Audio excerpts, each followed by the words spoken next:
Hello world of YouTube and welcome to the last list. The last one to close out List Week 2020.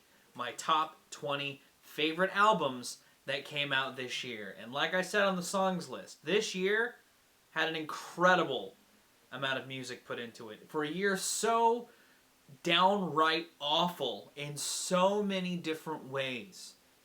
It's incredible that out of that actually came some music that was so worthwhile in so many different genres, whether it was metal, punk, pop had an incredible year this year, electronic music, hip-hop had an incredible year this year. There was so many good things to come from this year. This list was actually really hard to make. A lot of people that I hold to a higher regard dropped some excellent shit. Some bands that I've already put on high staples continue to cement their status as one of the best to me. And just generally overall, whether they were writing during quarantine or surprisingly just channeling the zeitgeist so very well, so many artists just got it on the head this year. And it was incredible. It was the one great consistency for me this year. Outside of a lot of the great games I played, music, by and large, did a lot of things good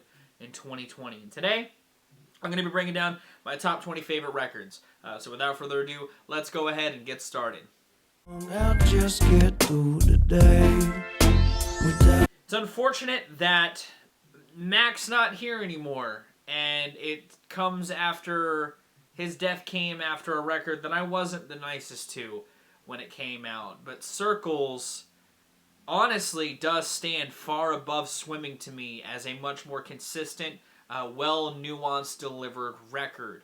For all the complaints I had about Swimming, Circles seemingly channels that depression and that sort of burnt-out nature that coded Swimming a lot better. There are some hooks and some overall thematics lyrically that definitely embody where Mac certainly had to have been at the time that he was writing it, but it feels so much more emotionally resonant. And maybe it's because it is a posthumous release.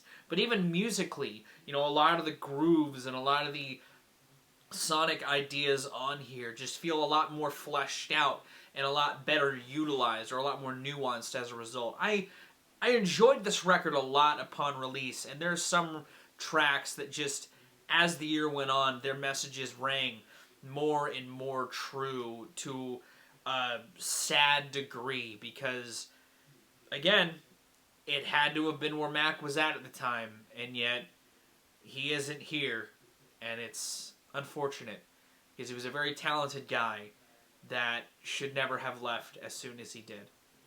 Rest in peace, Mac. For as much as I love and have given praise to some of Abel's earlier, more dark-leaning, abstract, or just outright abrasive lo-fi work, and what I've liked from his poppier-leaning stuff, After Hours is easily his tightest record to date, and to me, his best for how well it has stuff that feels indebted to his older work while still kind of slowly expanding it, and outright melding those ideas with outright 80s nostalgia in a way that suits The Weeknd so incredibly well. For what I love about Can't Feel My Face, this record does tenfold, whether it's a great hook on a dance track or a soft, more intimate moment done so emotionally well. You can tell The Weeknd was going through some shit while writing this record, but he and the guy from the Uncut Gems soundtrack came together and made this perfect marriage of Abel's traditional style with some 80s tradition in a perfect marriage that, again, led to his tightest release thus far, and one that I had so many moments that blew my mind upon first listen and kept loving hearing with every re-listen. It's a shame the Grammy slept on this, but damn if it still isn't a testament to Abel's power as a great songwriter, a great emotional singer, and just a dude who makes good shit. And I'm happy that this record came together as tightly as it did. Yeah, I think I know what you suggesting. I think this is the record Tech Nine's been wanting to make his whole career.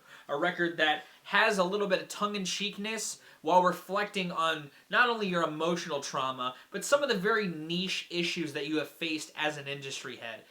Open Mike Eagle did that so incredibly well on Anime Trauma Divorce, while having tracks that seemingly see him finding comfort in his hobbies of anime and stuff like that, while also really breaking down the issues he's faced in a detailed fashion, whether it's his divorce, the failure of his comedy show that was supposed to be on cable. You know, a lot of the bad things Open Mike Eagle has gone through, he gives you the details in a way that you feel his pain in a true way. But I like that this record balances that pain with some true moments of levity and flashiness that also showcases Open Mike Eagle's ability to craft some just dope rhymes.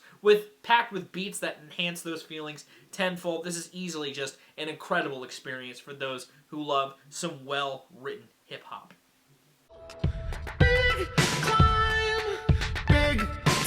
Everything crossed the bridge they were laying forth on A Fever Dream perfectly on Re-Animator, with some incredibly poignantly placed and well-performed slow burns dispersed amongst a handful of tracks that just channel that same energy and great hook work that they've been known for throughout their entire career. While not quite as math-leaning as some of their earlier work does, they still find ways to adapt their sound in some ways that feel fresh for them, whether it's a more subdued approach amidst some of the more frenzied hook-driven stuff, or just some outright scorchers that burn the house down as brightly as some of the higher moments on records that I praised in the past. I love these guys, and I love that while I may not still revisit A Fever Dream as much as I had originally, they came back with a record that dazzled me even more so than that record did upon initial release. I love this record, and it's one that I come back to a lot. Come on, dance with me. I'm levitating you. While a lot of her radio contemporaries like Carly Rae Jepsen and Lady Gaga really tried to adapt 80s and even older sounds and into some modern or 90s-ish aesthetics, Dua Lipa just sat at the top and did it so much better. At its core, this is really more just a disco throwback, but there's some tracks in there that adapt some 90s disco revival in the similar fashion that Lady Gaga was doing, but doing it a little better. The hook work on here is insane. The production is so cleanly done, and the bass grooves. And that could just be my bias for the love of a good bass groove, but the bass grooves on here made me immediately fall in love with this record in a way that I was not expecting. While I had heard Don't Stop Now prior, I didn't expect a record of that. And given that I did not expect that, it is a dream come true to hear a pop singer utilize this type of instrumentation so very well. Not to say it hasn't been done in the past, but it's not normally this tightly done. I am a sucker for good bass grooves and good disco when it's done right, and this is it done at its peak. I love so much of this record, and it's, again, one of the shining moments of pop in a year stacked with some great-ass releases in the genre. Rumors, wishes, man blow, purse lip, rape, kisses, turn. My introduction to Be Lucid and Billy Woods' Twosome project, I loved this Arm & Hammer record. I like how weird and off-kilter this project is, whether it's a beat choice that's foreboding and unsettling, or injects some weird sample work in there, or just has some wonky percussion grooves. This is an out-there project, and Billy Woods and Elucid's flows match a lot of that weirdness in a good way, whether they're spitting topically in a cryptic manner, or pulling some really out-there references to speak on something else. I love this project for what these two do on it. And a lot of the guests as well work incredibly well for the tracks they're on, whether it's a hook or a verse that they're injecting in there, or even, again, some production by some guests. It's all around an incredibly cool project. You know, it's a genre within hip-hop that I really appreciate when it's done well, and these guys just delivered on some quality weird shit, and I'm happy to see it. This bitch, I'm catching blessings. Police trying to catch me, ain't gonna catch me riding with. So it's not really shocking that Alfredo kicks ass, because Freddie Gibbs doing collaborative stuff with producers is pretty much a win, it seems like. But it's cool to see him work with a different producer who still makes beats that fit Freddie's nostalgic and reflective flow and lyrics incredibly well. I like a lot of the smooth production that's here. The sample work feels very purposeful, and the features themselves also came to bat and equate Freddie so very well. A lot of great bars, a lot of cool, just well-delivered subject matter as a whole. Freddie is firing off on a lot better cylinders than even some of the last stuff from his Madlib project. I like this record a hell of a lot, and I feel like his performance and the Alchemist production come together in such a great marriage that I wouldn't say is as good as Pinata, but it's definitely better than Bandana in my opinion. I think it's a lot tighter, it's more consistent, and again, that retro feel just suits Freddie so very well. And I'm happy that it came together as great as it did. Freddie's a great rapper, and I hope that he finds other producers that can really adapt his sound into something neat, because I like it here, and I loved it on Pinata.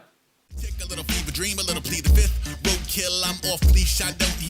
Ace Rock is 20 years into his career now, and he's still finding ways to pillage forth new ideas. I love that this record not only has this more thematic element to his delivery, something that I feel like hasn't been this present since Labor Days, but I like how he takes some of those thematics and ideas, and also continues to inject some personal touches in the vein of what was on The Impossible Kid, but much more in line with his abstract style of delivery. You know, I like that Aesop's wordplay, his verbiage, is still on point. His production is getting expansive in its own ways. You know, beat drops and beat switches happen at lyrically purposeful time. It's a very dynamic release that Aesop dropped this year, and I'm super into it, man. I like a lot of the, you know, the grooves, the synth stings, his verses in general just dazzle in the same way that I would come to expect from a dude that I hold to such a high caliber in the genre. It's another great record in this dude's catalog, and it's a testament that even if you are still so far ahead of others in your game, you can still find ways to grow. Fiona Apple came back after 8 years with some shit that was just so perfectly channeled into what 2020 was all about. You know, we were stuck inside, we were doing our own thing, and Fiona Apple pulled together tracks that fit that style from a production perspective. A lot of this record has this at-home feel production-wise that suits the year perfectly, whether it's dogs chirping in on the background, a lot of room noise on some of the instruments, and Fiona's lyricism suits that approach incredibly well with these songs that have such that same poetic intimacy that she's known for, done so in the same excellence that she has delivered throughout her career. This record is on all fronts still another crowning achievement by an artist whose discography is packed with crowning achievements. It's insane to me that Fiona can just come in, write some really good songs over a bunch of different personal topics, both past and present,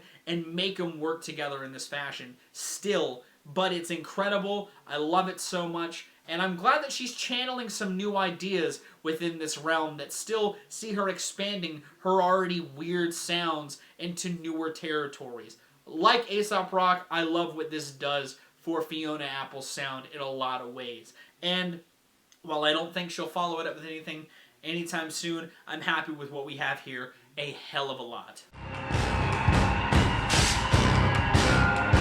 Rarely do I hear records this long that continue to hold my attention. I think the last one that I heard that was like this was The Epic, but where, you know, Kamasi Washington had this 3-hour space jazz odyssey. Neptunian Maximalism instead doubled down on a lot of world-sounding music and percussion and instruments with some huge drones and some abstract avant-garde jazz that kept me excited throughout the entire time that I had listened to this project. I think that it's incredibly weird in the same vein that some of the records have been, but for a completely different reason. There's parts of this record that are so minimalist in approach that left me wondering what was going to happen next, or some moments that had some genuine unnerving underneath these weird percussion ideas that, again, kept me anticipating what was going to happen next. It's a record that entices the listener as much as it does dazzle them with its weird artistry. I liked this record a lot for what it had at the table. And again, normally do records like this not work for me, but this is one that definitely did by and large. Not for everyone I know, but it definitely was for me. In a year full of intimate singer-songwriter type releases, Phoebe Bridgers' Punisher definitely taps into it in some of the best ways, whether it's really intimate personal feeling lyrics about heartache or loss in such great vivid detail and poetic nuance, or trying to capitalize on the one huge shimmering moment you've had in your life in recent memory into this great energetic rock cut, or doubling down on the grandeur when turning it into something a lot less insular and aiming out to the world at large. Phoebe Bridgers tackles each of the subject matters she decides to write about perfectly on this release, and the production suits it tenfold. Whether it's some reverb-soaked acoustics or some tight-knit instrumentation, Phoebe Bridgers just on all fronts excels in delivering something incredibly poignant and well put together. In a year full of sadness, this definitely hit home in a way that felt real.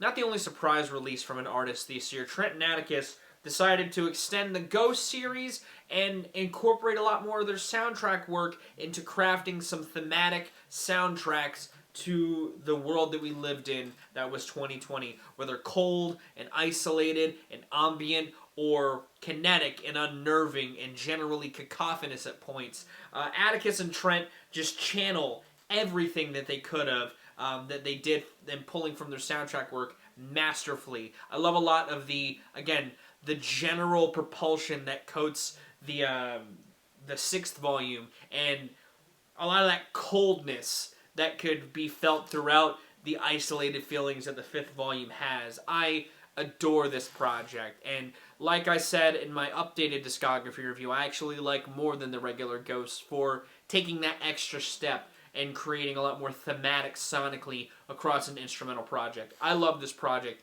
a hell of a lot, and think that it stands as a good companion to where a lot of their career has been over the last 10 years. One of my favorite bands that no one talks about made a beautiful marriage between their first album's loud guitars and post-rock ideas with some of the proggier tinged ideas that coded their second record, and dipping it all in this hazy, psychedelic synthetics that works incredibly well for their sonics. This album gets truly transcendental with some of its crescendos and some of its build-ups. When the guitars come in on some of these tracks, it just rings in and washes over the listener in this great fashion that I truly love. Similarly to Hot Shot Racing, the game that I talked about on my Games of the Year list, this is an album that when given the chance, I would love to show to people because I love this band, I love what they do, I love how noisy and shoegazy they can get, but how tight they feel at their core. You know, this band is incredible, and I feel like they, like one of the other bands I'll talk about here in a couple of spots, made a hat trick in creating a third record that is just as fulfilling as their first two. I'm actually going to be talking about them a lot sooner. Idols, while they didn't secure the top spot for the third year in a row, I still feel like sonically they created a record that goes toe-to-toe with their first two. If only because, not only like Kairon say, did they combine some of that raw, potent aggression that coded Brutalism with some of that jaunty, tongue-in-cheek swagger that coded Joy. They created this experience that still expanded on those two records' foundation and made something incredibly worthwhile. Still filled to the brim with sharp political commentary. It has its own chances where it sort of diverges out into some other aspects that do still feel in line with some of the lyrical subjects that others wrote about this year. It's a great record by a band that seemingly still can't do any wrong to me. You know, they're still tight, they're still throttling, and while they only give you one moment of brevity, true brevity on this release, it comes at the perfect moment. Love this record, it's incredible, and again, another hat trick by another band that seemingly just gets their music incredibly well. So then you can face it and see how fucked up it'll be. I promise I'm honest, they coming for The album for the summer, Run the Jewels 4's politically charged lyrics fit so well with a lot of the tension that melded throughout the year in this country, to a degree that I don't think the group themselves was fully expecting. Killer Mike alone shines on so many instances on this project, like I said when I talked about Just yesterday, but L as well has some great typical L dense verbose bars, and his production, while that same level of quality, also expands in certain attributes and actually feels like some tributes to some of the guests he has on the record. And I think that helps that he has other people with him this time around. It just has a different flavor to the familiar production-wise that I think helps the band expand wholeheartedly. A lot of the features as well just come in a way that I was surprising in some instances, but was just incredibly consistent as the duo themselves. Their chemistry is still incredibly palpable, and this record is easily one of their tightest releases they've made, even though they have a discography that hasn't been bad yet. These guys still got it, they're still kicking ass 7 years later, and I cannot wait to see what they do next, honestly. I love this band so very much. I've talked about that a lot in recent years, but I was happy that even amidst losing any grand concepts, Dave and Armand just wrote an incredible number of bops with a handful of guest musicians that, while may not sonically fitting together, they still all work across this runtime. Whether it's synth pop stuff, or traditional guerrilla sounding stuff, or even throwing some two artists together that you may not think would work, but do. This record does a lot of cool, ambitious experiments in true Gorillaz fashion, but still expands upon the overall tone of what it means to be a Gorillaz project. I love this record so very much for what boundaries it pushes for a band that already throws everything, including the kitchen sink, at the wall and sees what sticks. A lot stuck around this time, and I'm happy to say that.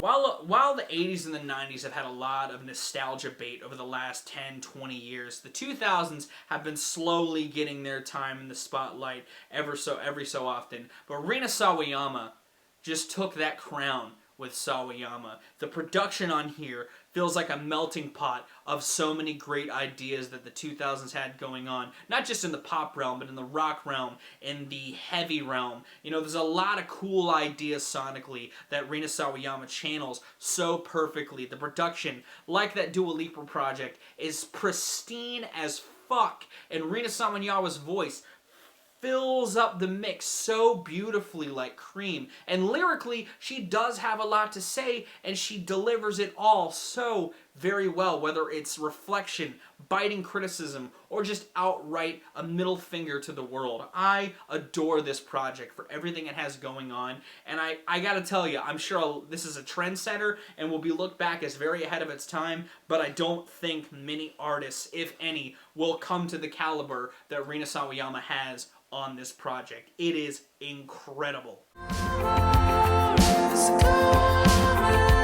Speaking of 80s nostalgia, the Strokes do a great job at melding synths in a way that they were trying to do on Angles, but much better on the New Abnormal. Whether it's fitting it into a groove that still kind of feels very Strokesious, or adapting their own sound into sounding a little more like 80s rock at the time, or even just outright writing some of the best soft moments they've done in their whole career. The band is channeling some truly different shit, but their charisma is on 10. Time away from each other seemingly has done wonders to reinvigorate their creativity as a band, and I feel like they've reinvigorated and reinterpreted their sound into something truly different for them in a way that is wholly rewarding to me personally. I love a lot of the hooks on this thing. I like a lot of the general subject matter, and I like a lot of the grooves and music that's here. It's incredible and can go toe to toe with some of their best records, in my opinion.